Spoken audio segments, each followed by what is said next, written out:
क्या ध्यान से भाग्य को बदला जा सकता है?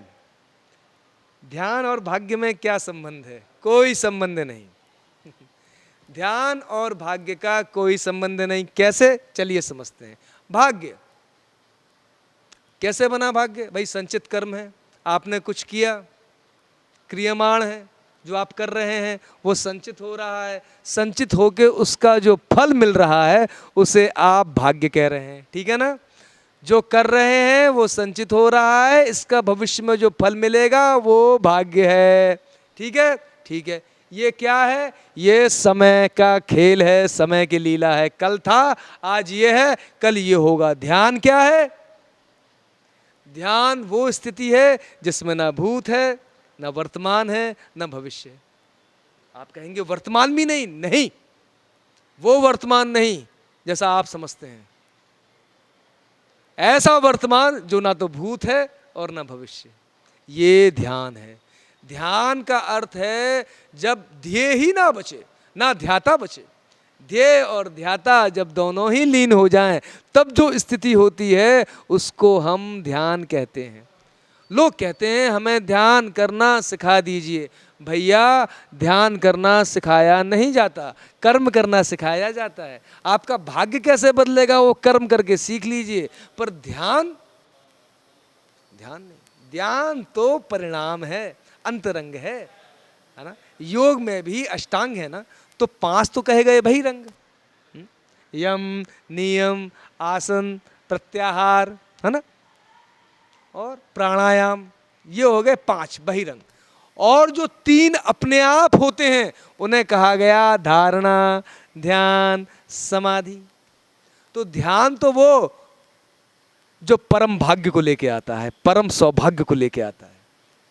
ध्यान तो वो स्थिति है कि जिसमें फिर समय ही नहीं रहता, आप समय के पार हो जाते हैं। आपका जो चैतन्य है शरीर समय में है, मन समय में है, और जो दृष्टा है वो समयातीत है। या कहो जो आप हैं, जो मैं में आप समय में रहते हैं, वो अब समयातीत हो गया। इस स्थिति का नाम ध्यान होता है।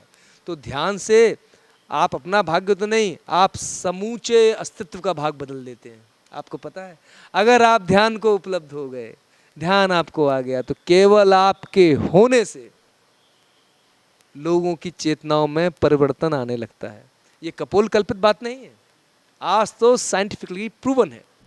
अभी एक बहुत अच्छे साइंटिस्ट हुए, तो शरीर नहीं रहा उनका नाम था डेविड हॉकिंस। उन्होंने इसी पे पूरी रिसर्च करी। आदमी की कॉन्शियसनेस है, चैतन्य है। ये जो पूरा संसार है इसमें 82%, 82% जो कॉन्शियसनेस है, चैतन्य जो है, वो नेगेटिविटी में, और बाकी के 18% वो पॉजिटिविटी में। तो इन नेगेटिविटी को कंट्रोल करने वाले बाकी के 18 है ना। तो आपके अंदर ही आप देखते हैं, कभी आपका चित्त बड़ा प्रफुल्लित होता है, बड़ा प्रसन्न होता है ना, कभी बड़े दुखी होते हैं आप, है ना, बड़ी सफरिंग में होते हैं, बड़े मायूस होते हैं। दोनों ही स्थिति आपके अंदर होती हैं। तो जब आप नीचे नेगेटिविटी में होते हैं तो उसको आप कहते हैं दुख, जब आप पॉजिटिविटी में होते हैं तो उसको आप कहते हैं सुख, और जब आप नेगेटिविटी और पॉजिटिविटी दोनों को लांग के अपने पे पहुंच जाते हैं तो उसको कहते हैं आत्मन सुपर पॉजिटिविटी, अर्थात विधायक और नकारात्मक के परे हो गए। तो भाई पूछा, क्या ध्यान से भाग्य को बदला जा सकता है? ध्यान से आप ही पूरे बदल जाते हैं। जब आप बदल जाते हैं तो आपके आसपास की सब आभा बदल जाती है। आप कहते हैं ना, अरे परिवार में सुख नहीं है, संबंधों में सुख नहीं है, जिसको ध्यान की खबर लग गई उसका ये अवसाद गिर जाता है। हाँ, वो परिवार छोड़ के नहीं जाता, पर उसके लिए ये पूरी वसुधा एव कुटुंबकम, ये सारी पृथ्वी ही उसका परिवार हो जाती है। उसको अब किसी से कोई शिकायत नहीं, कोई गिला नहीं, क्योंकि अब वो स्वयं बचा ही नहीं। तो ध्यान तो परम बदलाव है, परम बदलाव है। अगर आप ध्यान को उपलब्ध हो गए, आत्मा को उपलब्ध हो गए, तो केवल आपके होने से 1 मिलियन चेतनाएं संतुलित रहती हैं, नियंत्रित रहती हैं, है ना। यही बात भगवान कृष्ण ने उद्धव को भी बताई थी। बोले आपके भक्त के लक्षण क्या हैं? मैं ध्यानी और भक्त, देखिए जहाँ ध्यान आ गया वहीं भक्ति आ गई।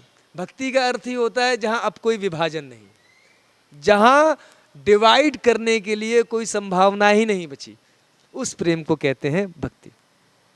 तो क्या होता है ध्यान के बाद, क्या उपलब्ध होता है? आपके भक्त कैसे होते हैं?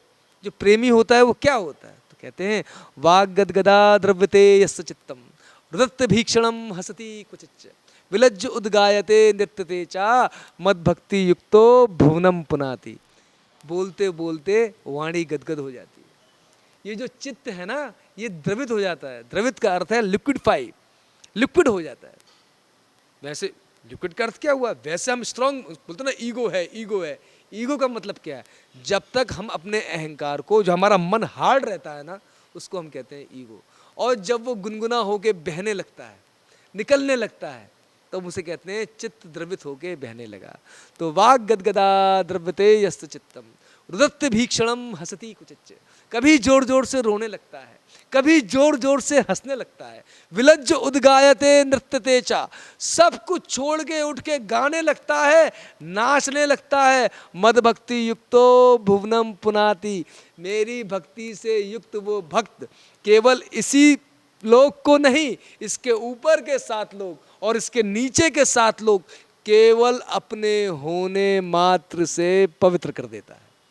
ये है ध्यान, ये है भक्ति, ये है ज्ञान, ये है आपका स्वरूप। तो ये होता है ध्यान से, सब कुछ मिल जाता है। आखिर मनुष्य की यात्रा है किस चीज की? देखिए ध्यान से मेरी बात को सुनिएगा।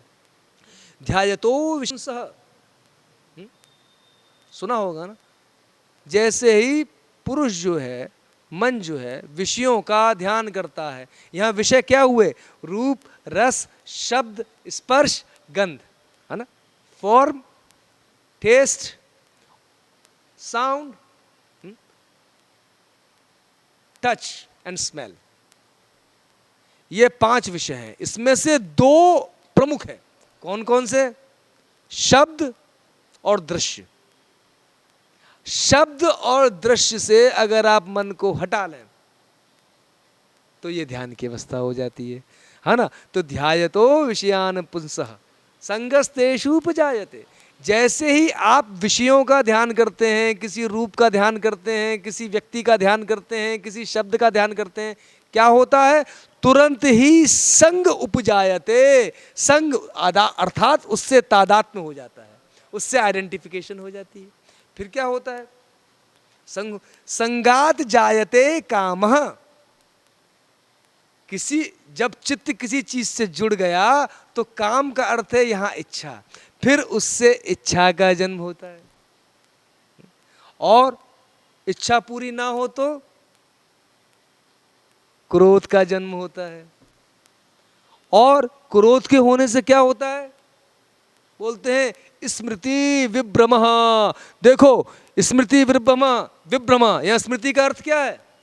यहाँ स्मृति का अर्थ ये नहीं है जो आप अपने आप को मानते हैं, जो आपकी बुद्धि सोचती है कि मैं ये मैं वो। स्मृति इसको नहीं कहते हैं। जब भगवान कृष्ण अर्जुन से कहते हैं स्मृति, तो अर्थ क्या है? स्मृति का अर्थ है तुम आत्म तत्व हो, चैतन्य तत्व हो। स्मृति का अर्थ ये नहीं कि आपके विचार आ गए। तो फिर क्या होता है? चैतन्यता खो जाती है, स्मृति विभ्रम हो जाती है। क्या कहेंगे स्मृति? स्मृति आप समझिए, आपको बहुत छोटे में समझा देता हूं। मैं कुछ नहीं हूं, मेरा कुछ नहीं है, मुझे कुछ नहीं चाहिए। ये अगर ऐसी स्थिति है तो ना तो क्रोध आएगा ना काम आएगा, और एक अलग ही आनंद आपको छू जाएगा। तो क्या हुआ? काम में विघ्न पड़ा तो क्रोध आया, क्रोध में विघ्न पड़ा तो स्मृति विभ्रम हो गई, स्मृति का नाश हो गया। और स्मृति नाशो बुद्धि प्रणश्यति। स्मृति के नाश से सर्वनाश हो गया, बुद्धि का सर्वनाश हो गया। हाँ? अपने चैतन्य को भूल गए, अपने को भूल गए, खत्म, बात वहीं खत्म।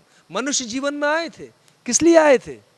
लोग कहते हैं ना भगवान का नाम लेने आए थे। अर्थ क्या है भगवान का नाम लेने का?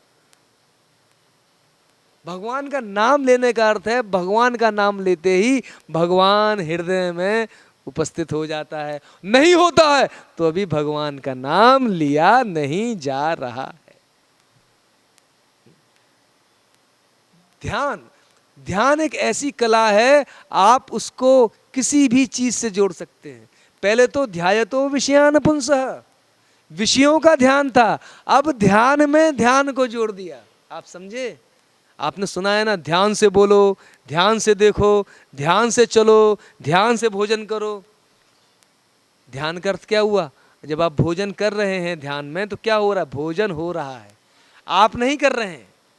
हाँ? ध्यान में जब श्वास चल रही है तो आप क्या कह रहे हैं? श्वास ले रहा हूं? नहीं, श्वास चल रही है। आप कहते हैं मैं श्वास लेता हूं, आप लेते हैं क्या? छोड़ के दिखा दीजिए। अरे श्वास तो चलती है, धड़कन तो चलती है। हाँ, आप क्या करते हैं? ये जो बीच में आपने ये मैं करता हूं, महाकृष्णा ही दंशितः, ये जो है ना, महान अजगर ने आपको जो है डस लिया है। ना हम करते थी विश्वासा पीतवा मृतम सुखी भवा, यही ध्यान है। मैं कुछ नहीं करता, मैंने कुछ नहीं किया, मैं कुछ नहीं हूं, इस विश्वास को, फिर सब हो रहा है, सब परमात्मा कर रहा है या सब आत्मा में हो रहा है। यही आत्मा जो अंदर है, यही आत्मा बाहर भी है। भगवान कृष्ण ने उद्धव को यह श्लोक बताया था। बोला, पहले तो उद्धव को भेज दिया गोपियों के पास कि जाओ पहले प्रेम समझो, अभी तुम्हें ज्ञान व्यान का कुछ पता नहीं है, ध्यान की तुम्हें कोई खबर नहीं है, तुम ध्यान की बात कर रहे हो, अभी तुम्हें प्रेम ही नहीं पता। जब सब कुछ हो गया, उद्धव प्रेमी हो गए पूरे, और भगवान के धाम जाने का समय आया, तो उद्धव वहां पहुंच गए। और उद्धव ने पूछा, अब मैं क्या करूं? अब तो आप ये चले जाएंगे अपने धाम को, अब मेरा क्या होगा? तब भगवान कहते हैं उससे, यदिदम मनसा वाचा चक्षुर्भयाम श्रवणादिभि, जो कुछ मन से विचार किया जाता है, आंखों से देखा जाता है, कानों से सुना जाता है, नश्वरम गृह्यमाणम, सब नश्वर है। जो भी इन सब से आप आंखों से ग्रहण करते हो, कान से ग्रहण करते हो, मन से सोचते हो, ये सब का सब नश्वर है। माया मनोमयम, आपके मन की ही माया है या मन की ही माया है। सबसे पहली इस बात को धारण कर लो। अगर ये बात समझ में आ गई तो इसके बाद जो आता है वो ध्यान है। हे उद्धव, अपनी आत्मा में इस सारे जगत को व्याप्त देखो, ये सारा जगत तुम्हारी आत्मा में ही व्याप्त है, इसके दर्शन करो। इसी का नाम ध्यान है। अर्थात जब आप नहीं होते तब जो होता है उसे ध्यान कहते हैं, और जब आप होते हैं तब जो होता है उसे संसार कहते हैं। तो ध्यान से भाग्य तो नहीं, पूरी अपनी समष्टि को बदला जा सकता है। क्योंकि बिना ध्यान के, अगर भाग्य पे ध्यान ना हो तो भाग्य की बात कैसे पूछोगे? है ना? भाग्य पे ध्यान गया तो भाई कभी ध्यान की भी बात कर लो कि ये ध्यान क्या है, तो ध्यान पे ध्यान कर लो। तो ध्यान पे ध्यान करके क्या होगा? आप बचोगे कहाँ? क्या बचेगा? ध्यान ही बचेगा। जिसमें ध्यान ही बचे वही प्रक्रिया ध्यान की प्रक्रिया है। ध्यान में से ध्यान को निकालने के बाद जो शेष रहता है उसे ध्यान ही कहते हैं।